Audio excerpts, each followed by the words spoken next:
हाँ जी sir. Sir Nayab Saini कह रहे हैं भी दरवाजे 24 घंटे खोल दिए हैं। चलो अच्छी बात है। हमने तो 4.5 साल में वहाँ पर आदमी तो बहुत दूर की बात है कि पक्षी उड़ता भी नहीं देखा।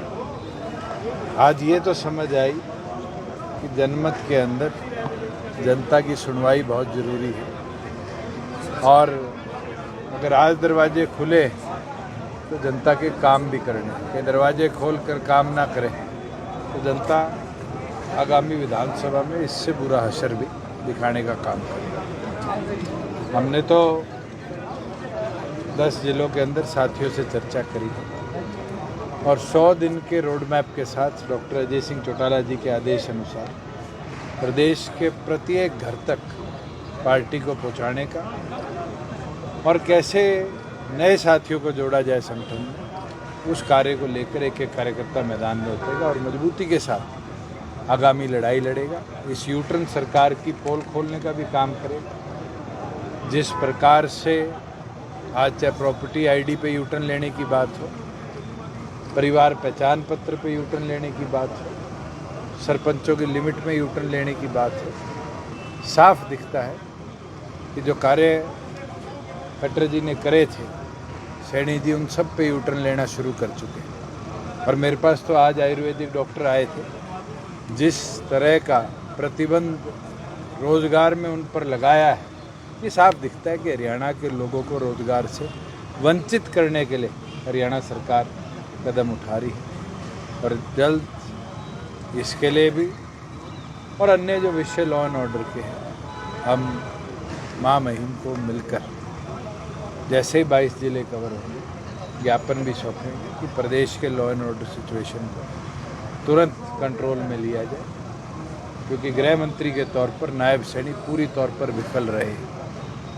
और एक नहीं अनेक इंसिडेंट ऐसे हो चुके जहां अलग अलग जगह फिरौती तो बहुत छोटी चीज़ है, सरेआम गोलियां भी चलाई गई है, लोगों की जानें भी गई हैं, मगर गृह मंत्री के तौर पर नायब सैनी जी को ये समय भी नहीं मिला कि वो इन चीज़ों पर अधिकारियों की बैठक भी लें।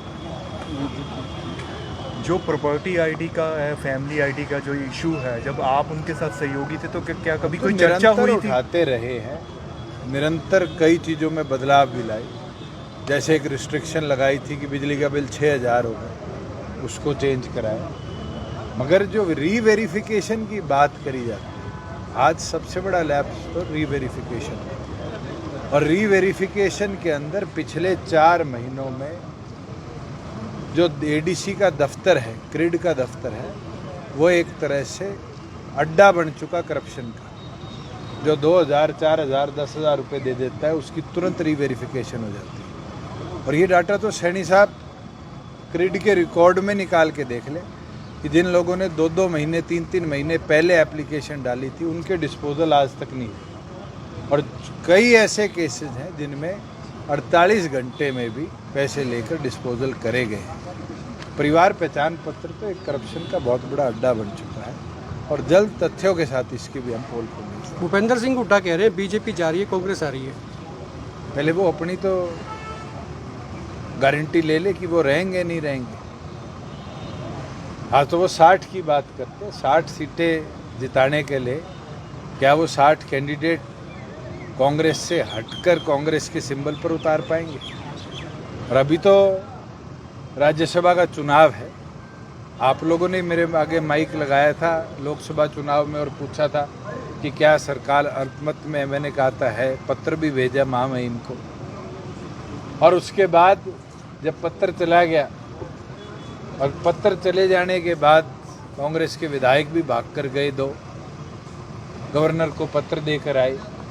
भूपेंद्र हुड्डा भी निरंतर बोलते रहे कि सरकार अल्पमत में, सरकार अल्पमत में। जब हमने कहा विपक्ष साझा उम्मीदवार उतारे तो सबसे पहले पीछे हटने वाला कोई व्यक्ति था तो भूपेंद्र हुड्डा थे और उनने भरे प्रेस कॉन्फ्रेंस में कहा हमारे पास तो नंबर ही नहीं है, फिर अल्पमत की बात कैसे करी?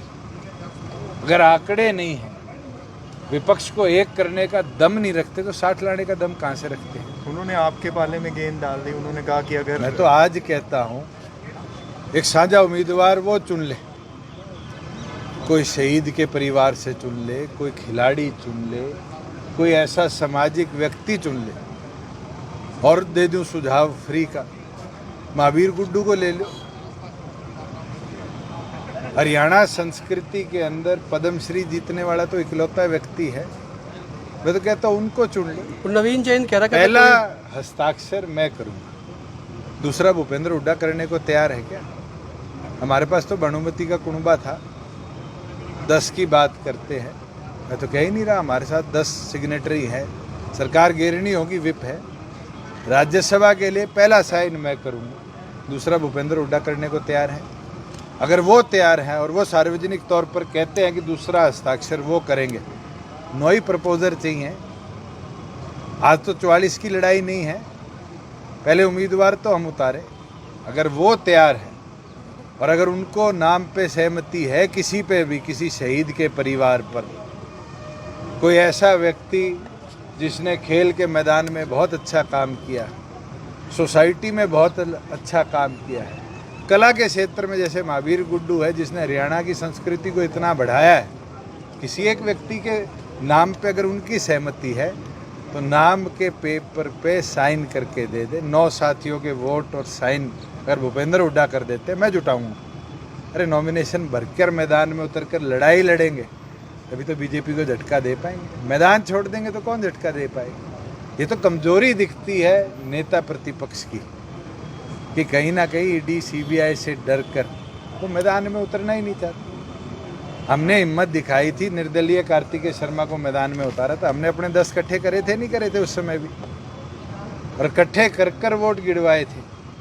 अरे लड़ाई शुरू तो होने दो, लड़ाई शुरू होने से पहले जंग के मैदान में हथियार घेर देंगे, फिर लड़ाई कैसी लड़ेंगे? तो ये कमजोरी दिखती है भूपेंद्र हुड्डा की, और इस कमजोरी ने कहीं ना कहीं भारतीय जनता पार्टी को एक एज इस राज्यसभा चुनाव में शुरुआती तौर पर दी है। मगर हम हार नहीं मानेंगे जब तक आखिरी दिन नॉमिनेशन का होगा। जननायक जनता पार्टी ये परिस्थिति बनाएगी कि हम चाहे विपक्ष में और जो छोटे दल हैं उनसे भी संपर्क करें, निर्दलियों से भी संपर्क करें और एक साझा उम्मीदवार उतारने का प्रयास करेंगे।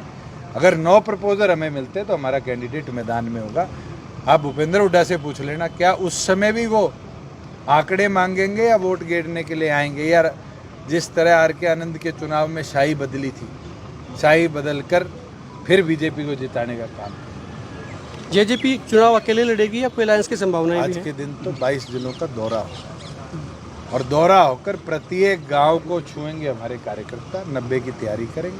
आगे भविष्य में क्या होता है उसको तो ना आप जानते ना मैं जानता, मगर हाँ मजबूती से लड़ाई भी लड़ेंगे और अपनी तैयारी। बागी विधायकों को लेकर भी आपने सवाल उठाया था कि उनका देखिए, हमने कल भी स्पीकर से मुलाकात करी है और ये मांग करी है कि हम जो हमने एप्लीकेशन दी है उस एप्लीकेशन के ऊपर वो क्यों नहीं कार्रवाई कर रहे, और अगर वो नहीं करते तो फिर हम हाईकोर्ट का दरवाजा लीगल राय लेकर अपनाएंगे। कब तक है? और डायरेक्शन देंगे। अभी तो कल मुलाकात करके आए हैं। हरियाणा में गुंडागर्दी बहुत बढ़ रही है आपकी, हरियाणा में गुंडागर्दी बहुत हो रही है। मैं तो कह रहा हूँ कि गृह मंत्री का फेलियर है जो आज मुख्यमंत्री है। खुली छूट जब दे दोगे गुंडा तत्व को तो माहौल प्रदेश का ऐसा ही बनेगा। इनेलो तीसरा आज सख्ती ना करना, कहीं ना कहीं रास्ता देना है, और ऐसा क्या हो गया कि जैसे हम राज्य से बाहर गए इस तरह की व्यवस्था बनी। ऐसा क्या हो गया कि सैनी साहब के आते ही प्रदेश के अंदर इस तरह का आपराधिक प्रचलन बढ़ा है, और इसके अंदर मुझे लगता है कहीं ना कहीं पुलिस का सबसे बड़ा फेलियर है कि वो लॉ एंड ऑर्डर को कंट्रोल नहीं। पहले तो सरपंचों को पीटा जाता है, अब उनका ग्रांट बढ़ाया जा रहा है, इसमें क्या? जा सैनी से जवाब ले ले भाई, नहीं, आप यूटर्न क्यों लिया, बदनामी मारी कर दी, हरियाणा में यूटर्न ले लिया। हरियाणा में एक तीसरे मोर्चे की भी चर्चा होने लगी है। अभी Indian National Lokdal BSP Mayawati ji से मिले हैं अभय चौटाला जी, तो उस पर चलो अभी तो पता नहीं कितने दल बनेंगे, कितने जाएंगे। वो तो हमारे साथ भी आए थे चुनाव से पहले छोड़ के, उससे पहले उनके साथ थे छोड़ के। इनेलो का भविष्य कौन कैसे सा टिकता है, कौन सा रुकता है, कौन सा लड़ता है, ये दर्शाएगा कि हरियाणा की आगामी चुनावी पृष्ठभूमि क्या है। आईएनएलडी का भविष्य कैसे देखते हैं सर? आप कैसा देखते हो वैसे मैं देखता हूं।